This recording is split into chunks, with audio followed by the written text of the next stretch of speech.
are coming. We're coming.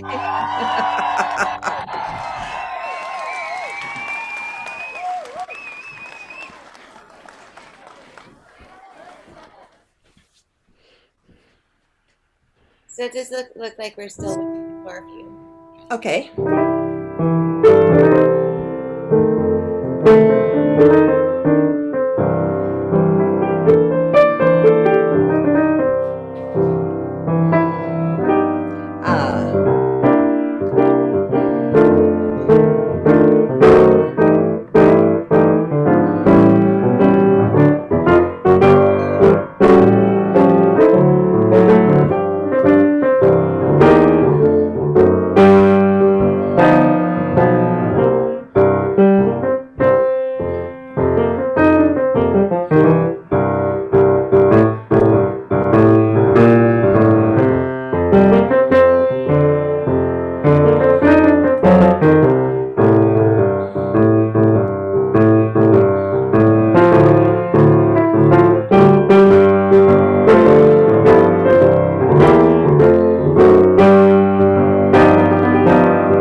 Why, thank you. Good morning, everyone.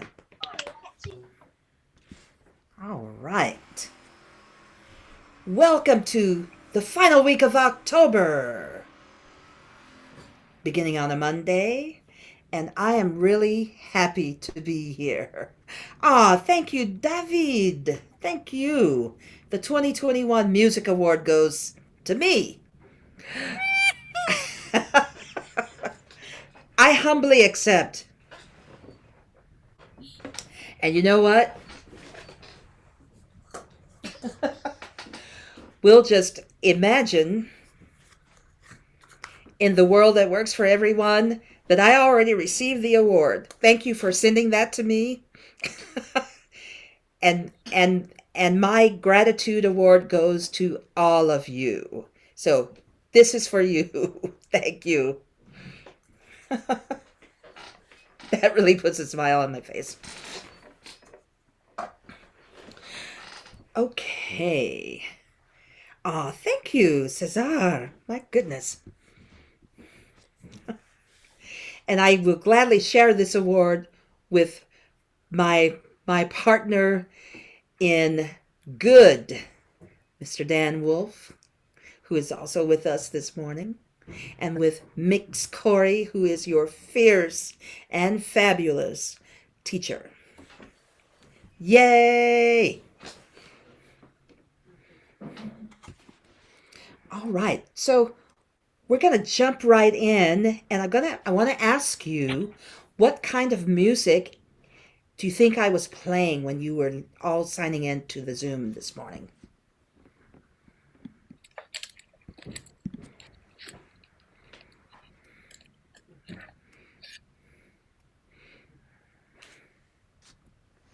Felt like jazz, uh-huh.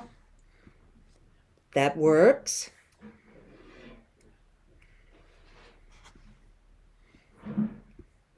Any other answers?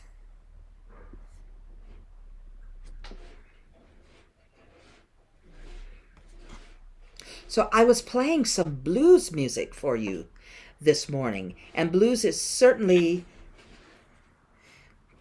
thank you, Dan. Yes, certainly the foundation of jazz. It's the foundation of rock and roll, and blues. I would say in the infinite circle with gospel and spiritual music, they are all the foundation of rock and roll, of jazz, of American popular music. It is all based on the blues. And yes, we have many other musics in our culture, in the North American culture, but blues is the foundation of American popular music, from which almost all other popular music sprung from, unless it is the folk music and popular music of another culture. So Brazilians have their popular music, there's Chinese popular music, there's Mexican popular music, there's Colombian popular music. Every culture has their folk or popular music, meaning music of the people, not necessarily the music of one superstar, but the music that talks about the voice of the people. And blues is one of these first musics talking about the voice of a people, particularly black people in this country, the origins of which this is this that this music comes from is a very, as we know, horrific and bloody history, including the story of slavery in this country.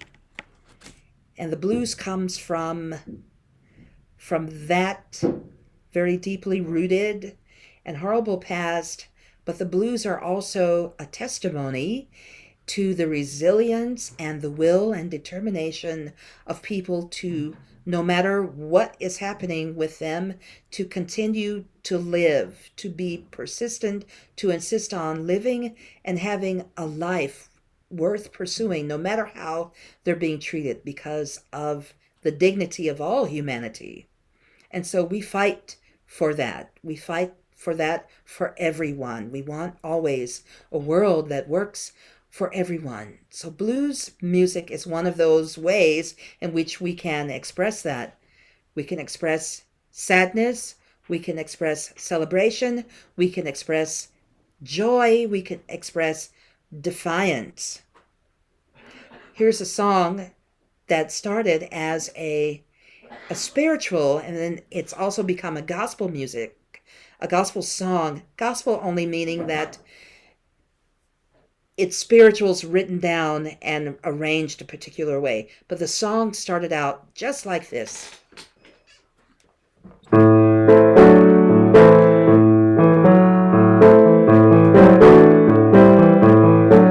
Ain't gonna let nobody turn me around, turn me around, turn me around. Ain't gonna let nobody turn me around. I'm gonna keep on walking, keep on talking, marching up to freedom land.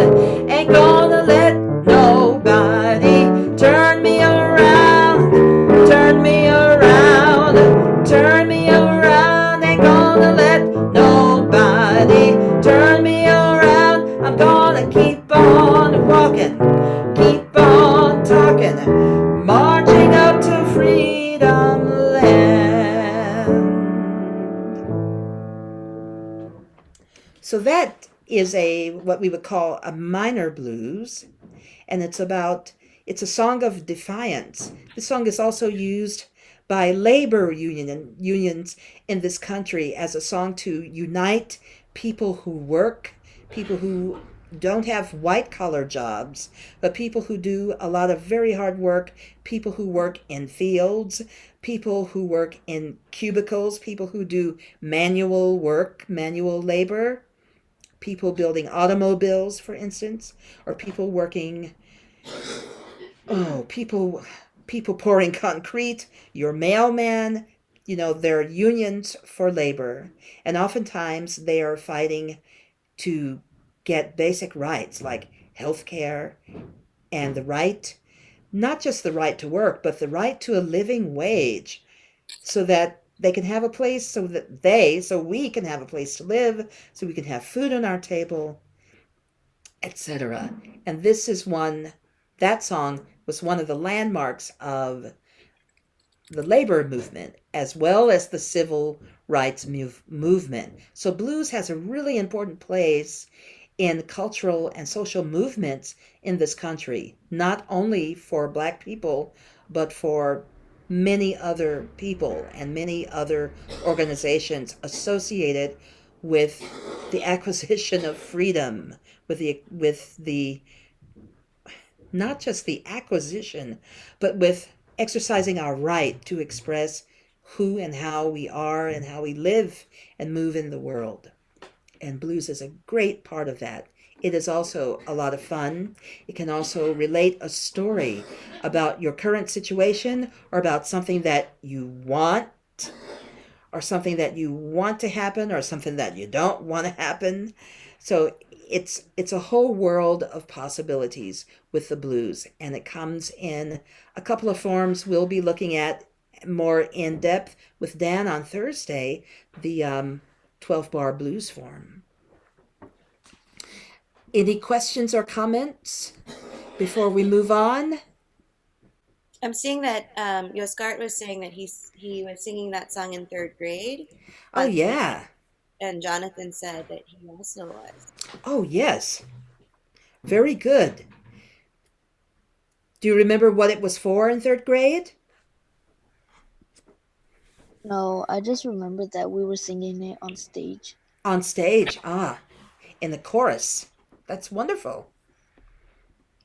What I love is that so many of these we know so many of these blues songs, and we've been given them to in different settings, like in school and different places, and so we're reminded that we know this form already. We know the structures and we know the fight that these blues songs have been talking about and teaching us to stay focused on and stay fighting with, even if we haven't gotten all of the history like we're going to do today.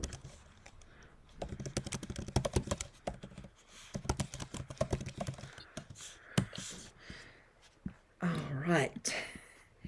I'll be right with you.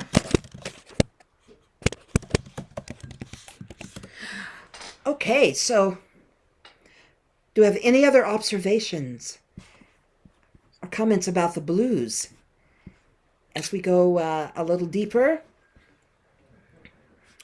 I'm going to share the screen with you. And let's see here. We're going to look at,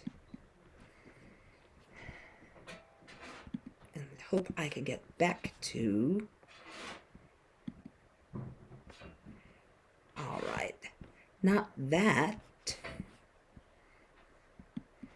Let me go out and try to find my place again. Safari. Here we are. Oh, where did it go?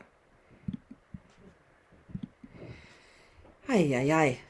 Okay.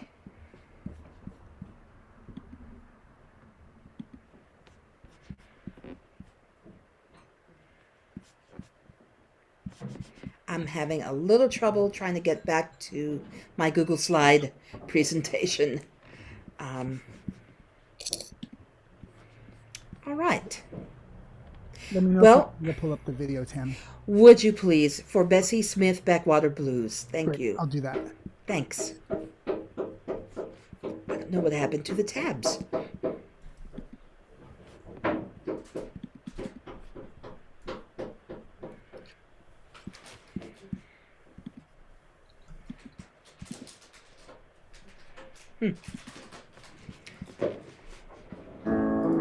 All right. Okay. You ready for me to share, Tammy? Yes, go right ahead, please. Thank you. No problem. Let me know that you can hear this, okay?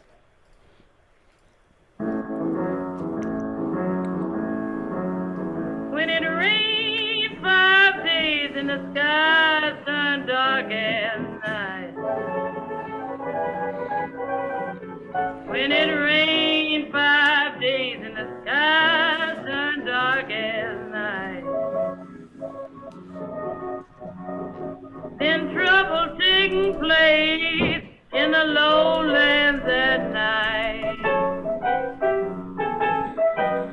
I woke up this morning, can't even get out of my bed. I woke up this morning, can't even get out of my bed. There's enough trouble to make a poor girl wonder where she wanna go. And they rowed a little boat about 5 miles across the pond. And they rowed a little boat about 5 miles across the pond. I packed all my clothes, threw them in, and they rolled me along. And it thundered and lightning, and the wind began to blow. When it thunders and lightning, and the wind began to blow.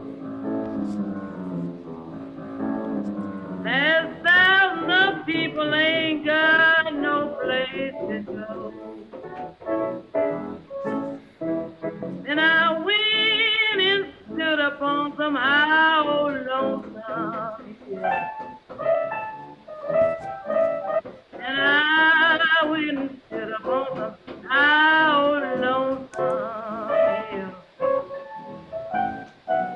Then looked down on my house where I used to live. Backwater Blues done caused me to pack my things and go. Backwater Blues done caused me to pack my things and go. 'Cause my house fell down and I can't live there no more.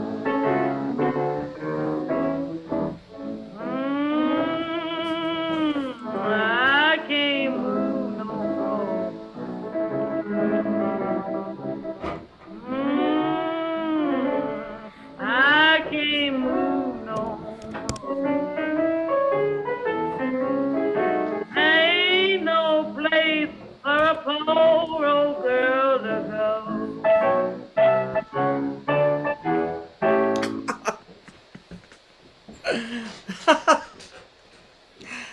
That is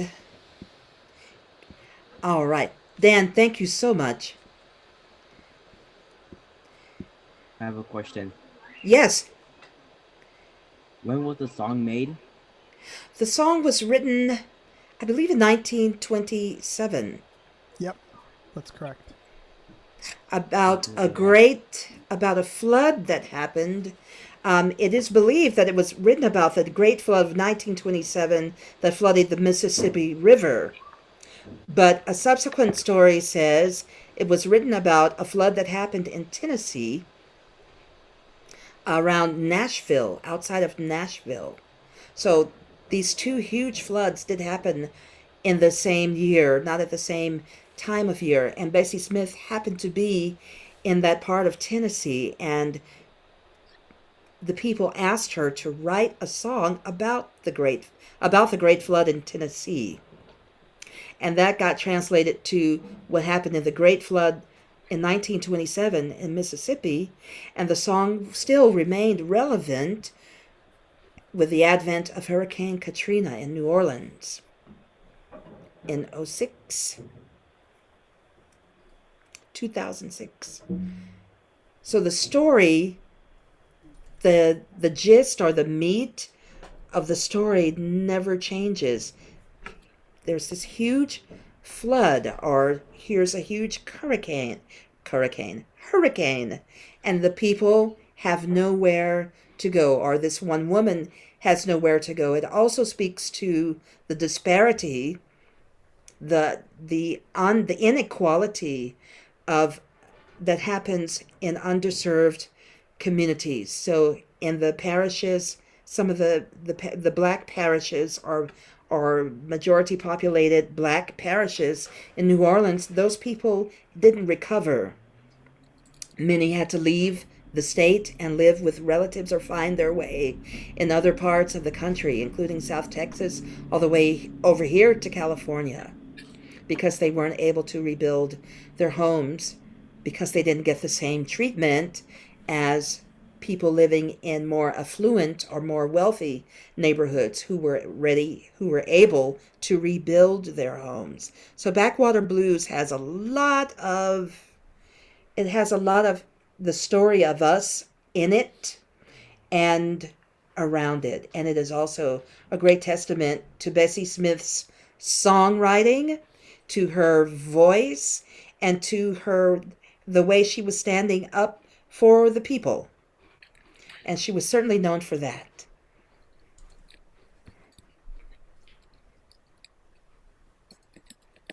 All right. Avengers and Black Panthers. One could say that Bessie Smith was one of both. I'd say she was definitely a Black Panther, and she could be an Avenger. If she had to be. And this is the reason why. She was giving a concert outside of a town where she had been invited to perform. Bessie Smith, by the way, was one of the greatest blues singers ever known as the Empress of the Blues. And let me see, I can share my screen now and give you this picture of her. There she is. And so what I have written underneath says she was one of the most successful entertainers in the country, known not only for her powerful voice and performances of the blues, but also for her generosity to those who worked with her. And one of the most memorable things she ever did was to stand up to a group of Klansmen, who are domestic terrorists, the KKK, outside of the tent, and she faced them down. They left. So she was performing on the stage, this big tent with all kinds of people at the show. This show was not segregated, and the Klan got wind of that. They heard about that, and so they rode up on their horses and drove out in their cars, and they decided that they were going to shut her show down because you could not have white people mixing with black people. Period. Not even for music. And she left the stage and went outside and met them and said, if you don't leave us alone, if you do anything to me, all of those people will come out here and take care of you. They'll protect me. And so I think, we don't want that to happen, do we? So perhaps you might want to leave. And they did. They left. And she continued her show. In the mid-1920s, she was pretty much a superstar like Beyonce or like Jay-Z or like Lil Baby.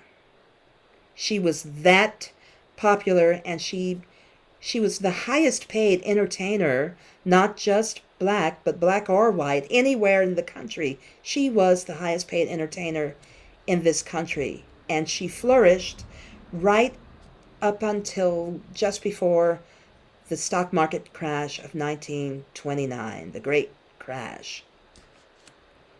But I love this picture of her because she's very powerful there, like a Black Panther or an Avenger would be.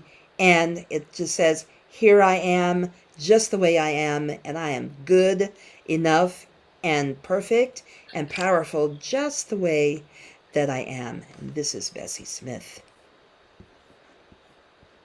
the Empress of the Blues.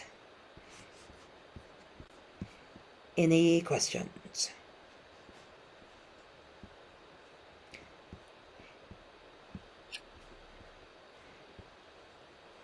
Okay.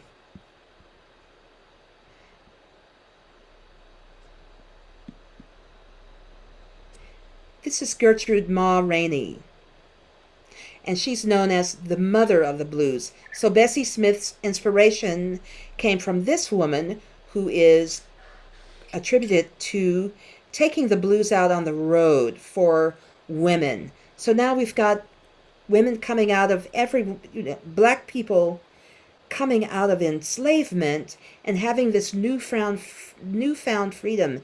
And this freedom is often just talked about men and the blues. But Ma Rainey put the blues on the road, setting out on foot, also by train. She had a band, she had a piano player, and she wrote blues. And she lived up until 1933. She was born in the mid-1800s. And she is the inspiration for Bessie Smith. So she begins the legacy of the blues. And which brings me to the next slide. So I have here started our legacy slide, showing the thread, or like what I like to call the golden thread, that connects all of these women, all of these musicians. You might see some names that you recognize. But we start with Ma Rainey, Bessie Smith, Alberta Hunter, Sister Rosetta Tharpe, Big Mama Thornton, Aretha Franklin, Tina Turner, Queen Latifah, Missy Elliott, Debrat, Eve, and a local artist right here in Oakland, in the Bay Area, Ryan Nicole Austin, all the way up to Cardi B and whomever is coming after Cardi B as the next fierce, strong woman singing and spitting about how fierce and strong she is. So we come from a long line of fierce and strong women in the blues. Let me introduce you to Big Mama Thornton, who began her blues career in Oakland. And let's check this song out. You may recognize it.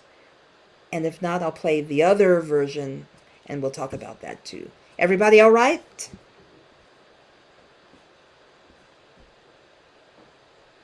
Yeah? Let me see here. See what's happening in the chat. If you have any questions at all, just let me know.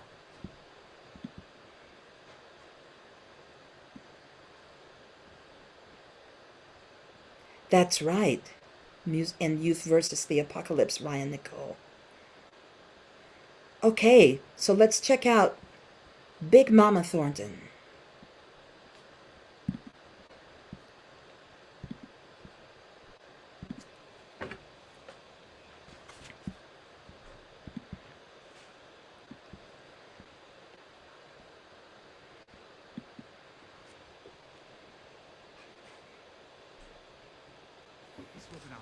And bring on with a big round of applause.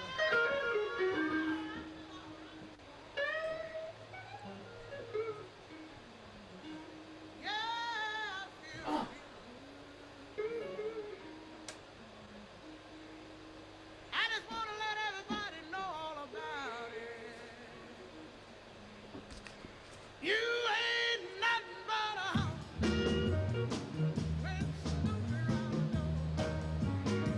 You ain't nothing but a hound dog. Very smooth around the door. You can wag your tail, but I ain't gonna be a you know. Told you I can, but I can see through that. Yeah, you know you I can, but I can see through that. And Daddy, I know you ain't no real fool cat. You ain't nothing but a hound dog. Very smooth around the door.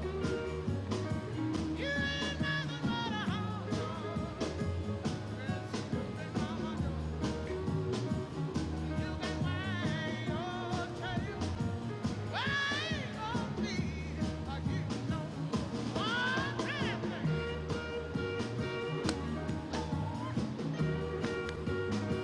Oh, make me feel so good. Oh, do that quick. Oh, get it, get it, get it. You made me feel so blue. You made me weep and moan. You made me feel so blue. You made me weep and moan. You ain't looking for a woman. Are you looking at phone? You ain't nothing but a hound dog. Pretty snooping on my door. You ain't nothing but a hound dog. Pretty snooping on my door. You can wag your tail, but I ain't gonna be a you know. And bow wow to you too. I love that part. Okay, so that's Big Mama Thornton. Stop. All right. There was a great question in the chat from the Uh-huh. you know the question. The question is she the first artist to perform the song? Did she write the song? And what the history of the song is? Well, yes, she's the first artist to perform the song, and yes, she wrote the song, but there is another story. And here it comes.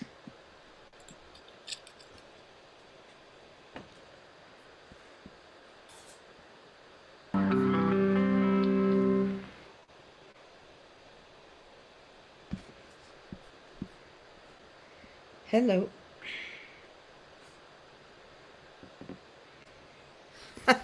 Oh, they don't want us to tell them the truth. How fitting. Here we go.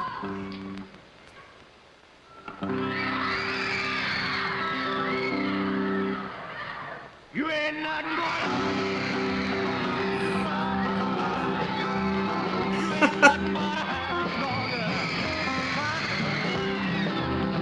well, you ain't never gonna learn to hang your head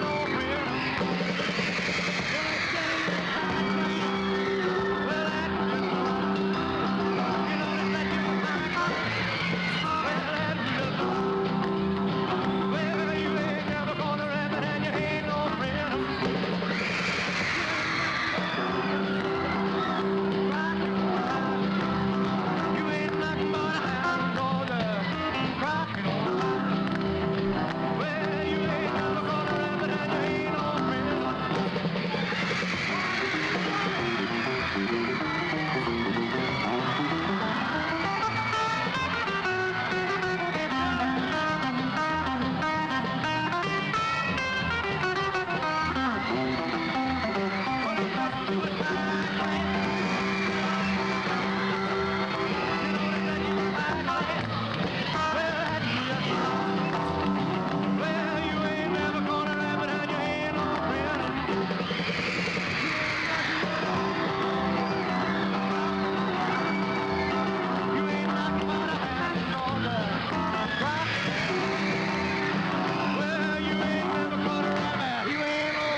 Okay. And let's come back. So, you just heard the popular one, and you saw the original. You saw and experienced the original. You just saw and heard the popular copy. So yes, she is the person Elvis stole the song from. And in fact, I wouldn't even say that he did. I would say his managers and these cats who wrote his lyrics, they were called Lieber and Stoller. They took Hound Dog and they turned it into another song. Big Mama Thornton's lyrics are very different from his lyrics. So she's saying, you ain't nothing but a hound dog snooping round my door. You ain't nothing but a hound dog snooping round my door. You can wag your tail, but I ain't gonna feed you no more. That's very different from, you ain't nothing but a hound dog crying all the time. You ain't nothing but a hound dog crying all the time. You ain't never caught a rabbit, and you ain't no friend of mine.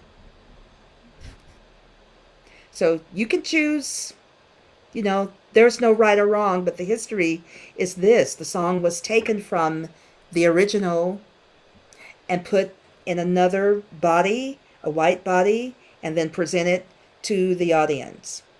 So Big Mama didn't get the same recognition as Elvis, and she fought a very long time in court to get that acknowledgement and recognition.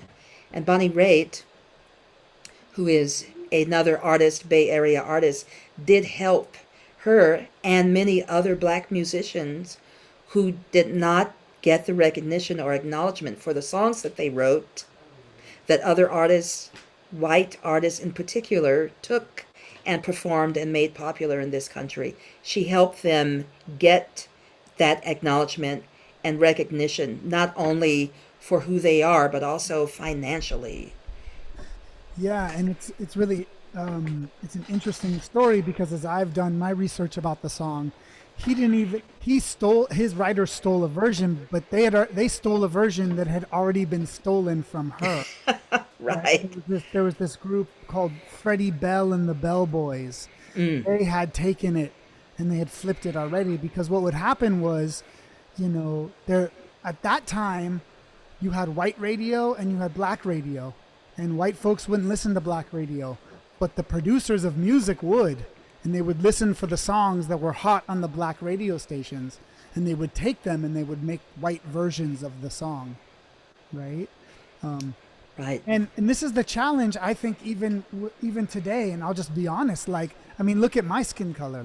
I am a Jewish man. I appear as white, and I'm a rapper. And I know it's not my art form. So for me, it's really important that I, as an artist, know where this art form, where rap and hip hop came from, who it's for, whose voices are the central voices in the art form.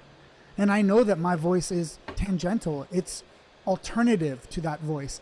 And so for me as an artist, it's really, really important that I don't Elvis anything, that I remember where it comes from, that I approach it with the honor and the respect that it deserves, because, when you find something new or you discover a new land and you say it's yours without ever being, without ever honoring the people who were there before you, then that's thievery. That's cultural appropriation, right? And those are things that I personally, as an artist, never want to be a part of. And I don't want to perpetuate these ideas. I want all my students and all the people that I work with to understand where the art form comes from and who the originators are. And it's our responsibility, if we don't come from that community, to always honor where it comes from. So in this sense, I honor Big Mama Thornton. Yes, thank you, Dan. And I honor her too, and everyone who came before her and everyone who came after her. But she was a major force, just like Bessie Smith.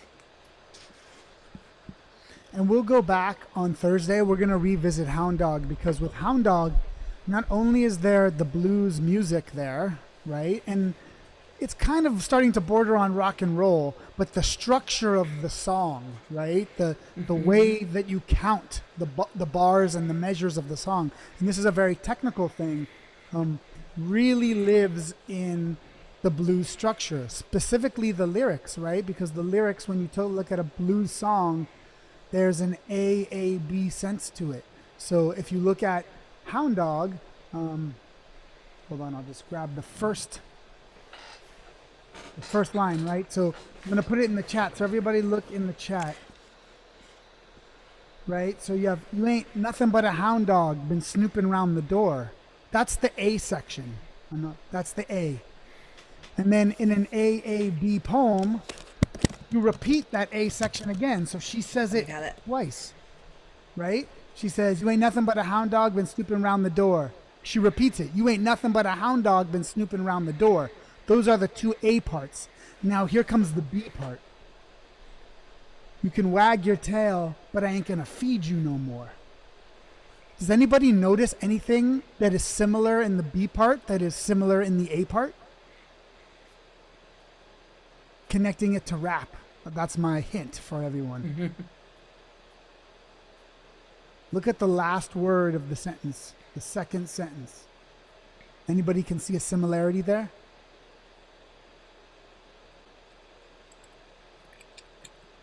You can put it in the chat if you see it.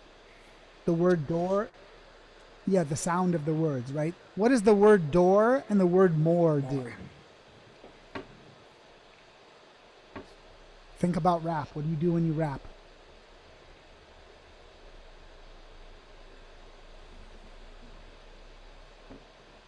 Yes. Yeah. They rhyme with each other. That's the anchor piece, right? So you have, you ain't nothing but a hound dog been snooping around my door. That's the A. You repeat the A twice. Ain't nothing but a hound dog been snooping around my door. Right? You can wag your tail, but I ain't gonna feed you no more. And we're also talking about metaphors. Remember we were talking about metaphors on Thursday, right?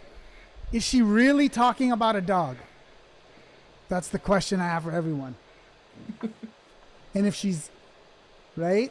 So, all right, we have two no's. You're both right. Very good. What is she talking about? What is she using? Yeah, what is the dog being compared to? Close. That was, Cory, that was very close. Yeah, a man. The dog, the hound dog is being, the metaphor is the dog is a man. So she's pretending she's talking to a dog, but she's really talking about what? About this hound dog of a man who's coming around with his tail between his legs, begging for things, begging for food, begging for shelter, begging for love. You know? I think she's talking about all men. I don't think she's talking about any culturally specific man. I think she's using the metaphor of the hound dog as a man. And do you think she's in a position of power in the way that she's talking to this hound dog? Good question.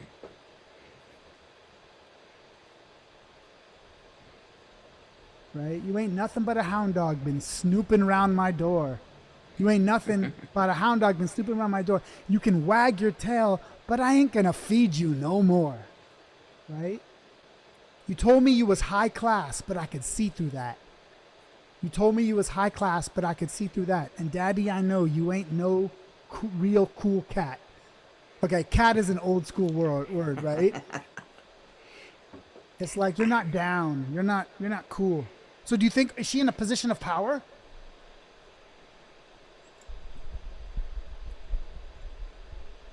No, interesting. Oh. Cory, why do you... That's great. Aha, excellent. Yeah. It is a word from the 60s and the 70s, right? Maybe even the 50s. In the 50s, yes. We would say bruh. We would say dude. Right? There's other ways that we would say, use the word cat. If you were a dog, that was bad. If you were a cool cat, now you're in business. And it also used to refer to musicians, jazz musicians in particular. The cats, hanging out with the cats. Yeah, I want to reiterate next Cory's word. Cory, if you can explain why you say she doesn't have power. Because think about it. She's the human, he's the dog. It's her house that she wants to come to. It's her food that she wants to eat.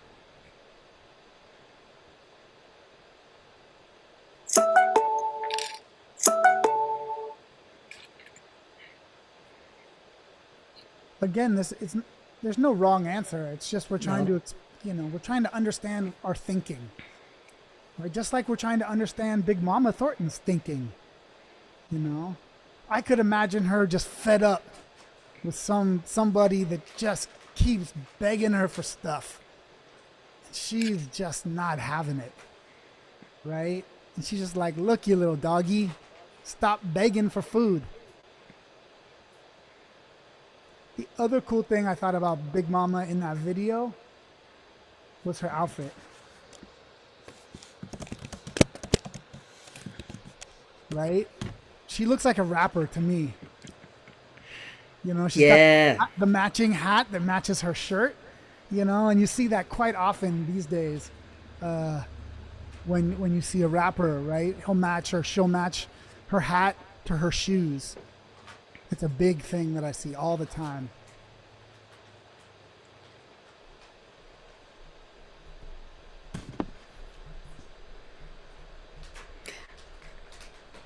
Okay.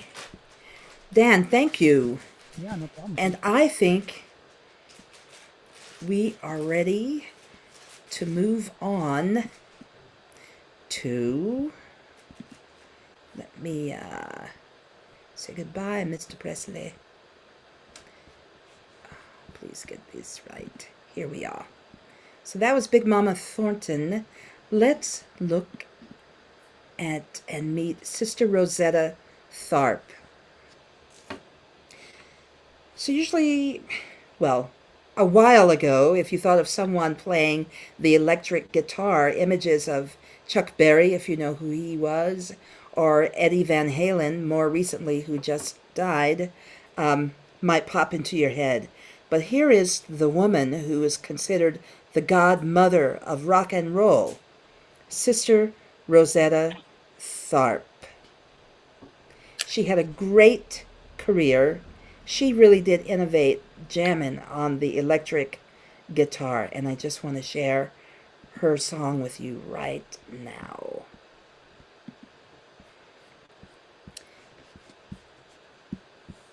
Come on. Where's that link? I'm just going to do it this way.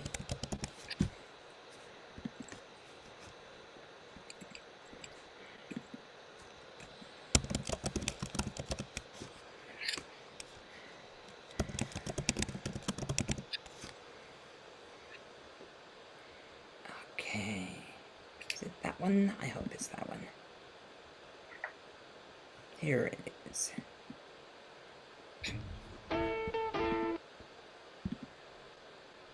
Here she is.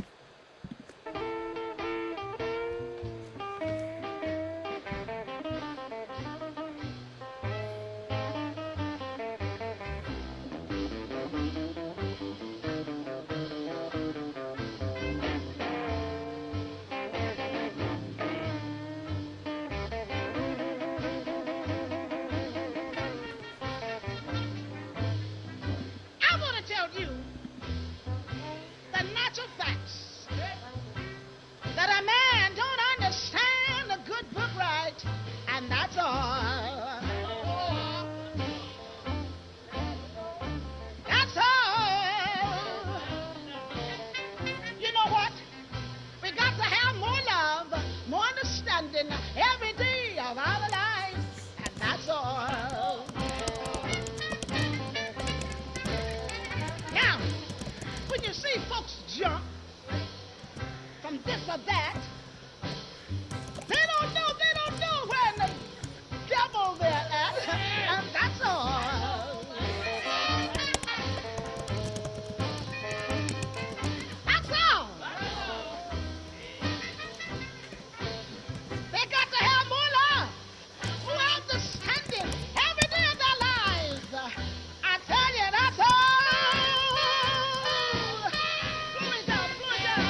Now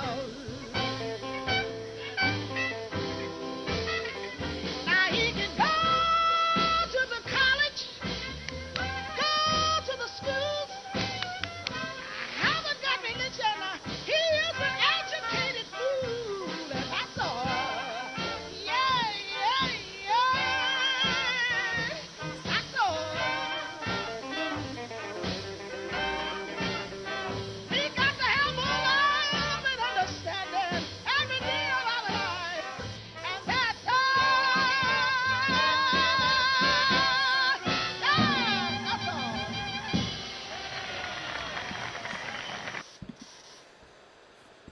all. All right. That's Sister Rosetta Tharpe.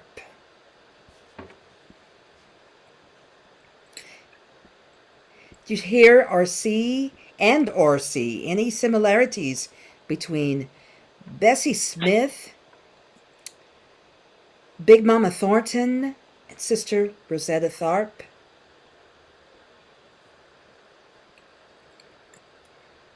She's singing in a ballroom. Perhaps she's certainly on a big stage. There is another video of her singing this song in a train station across the Canadian. Let me try that again. Across from people on the Canadian border, because she couldn't cross over, so they decided to stage the concert at a train station. But that's another video. Yes, and Dan says they're powerful women.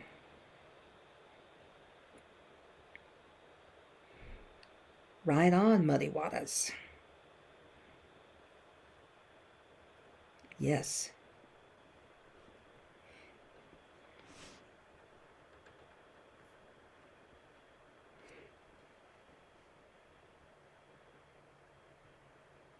Any observations or questions about Sister Rosetta Tharpe?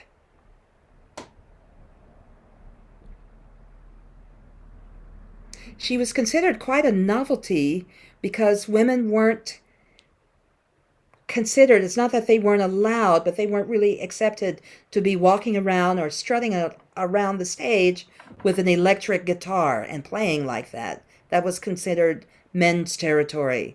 But we know that's not true. And in fact, there's no instrument that a man can play that a woman can't play at all. We can do all of it too.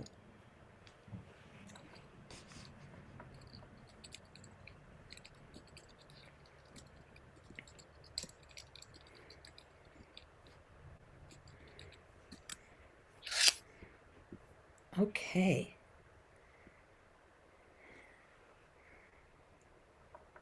That's right, it wasn't considered socially acceptable.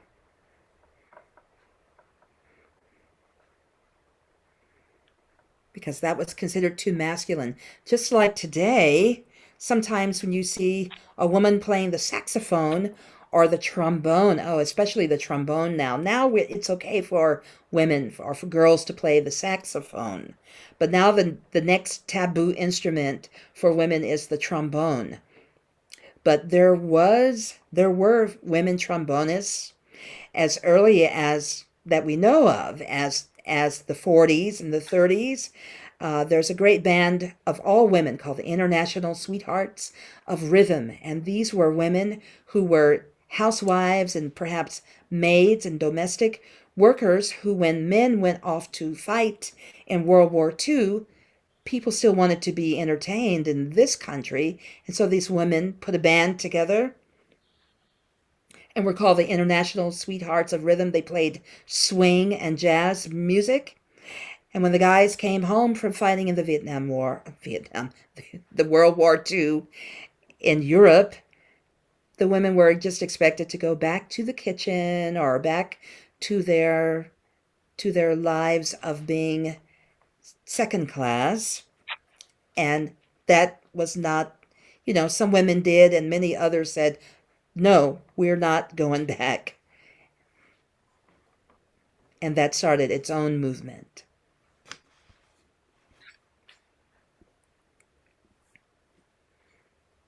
All right, then. I want to thank everyone for your attention. Thank you, Tammy, for the knowledge. Just bringing it today. Thank you so much. Oh, thank you, Dan. Thank you, Mix Cory, for having us. Thank you so much. I was sharing Yeah. and letting Gisela know that I love days when SFJazz is here with us, and I'm learning so much and just enjoying it so much. Oh, good. Good. I'm so glad. We love being here too. Yes, we do. So I wanted to ask the class to share an appreciation with Tammy and Dan as we wrap up, or you also can just make sure to say goodbye. But let's thank them for joining us today and for everything they shared. And in the chat, I dropped in a link so that you can tell us what it is that that you learned from today, and then I can share your responses with Tammy and Dan as well.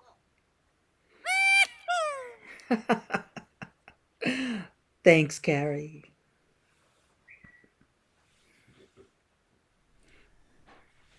This is All right. this is awesome. Thank you so much.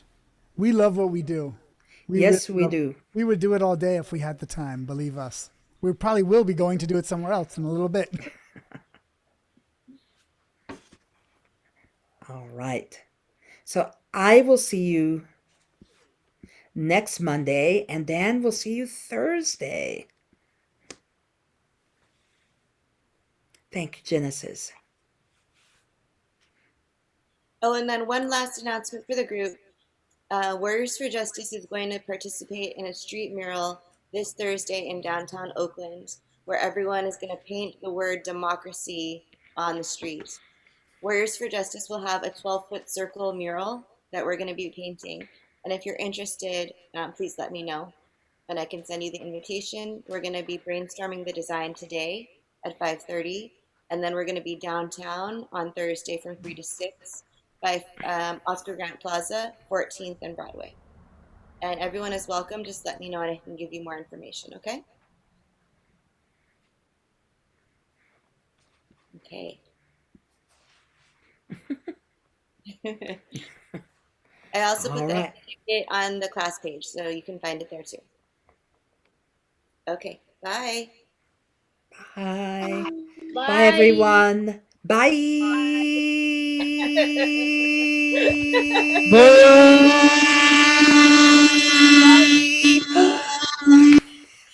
Yes, that is really